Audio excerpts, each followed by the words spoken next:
Hey guys, welcome back to UpClick. In this video, I'll be showing you, discuss with you Talkpal AI review. So you might be wondering, what is Talkpal here? So Talkpal AI is a GPT-powered AI language tutor app offering conversational practice across 57 to 130 plus languages, depending on the listing.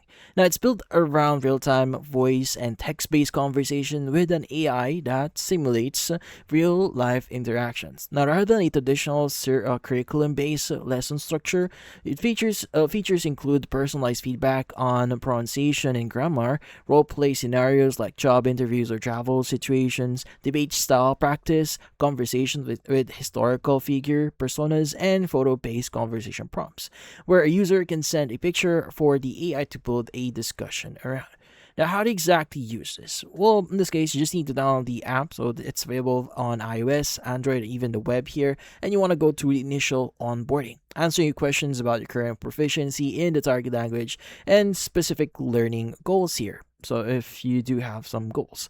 Now, from then on with the shapes, then from then on, which then shapes the personalized experience here. From there, choose the conversation topic, role play scenario, or free form chat here, and interact by typing or speaking. And the AI responds and gives real time correction and feedback as the conversation continues.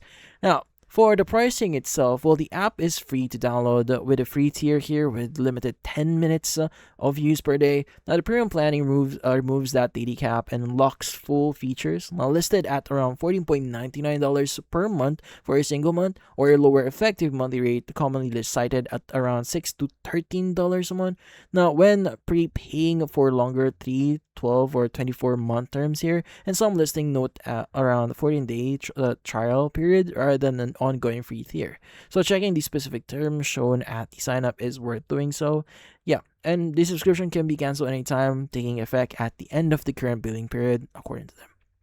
But that's about it. So for this video, feel free to like and subscribe button and watch our next video.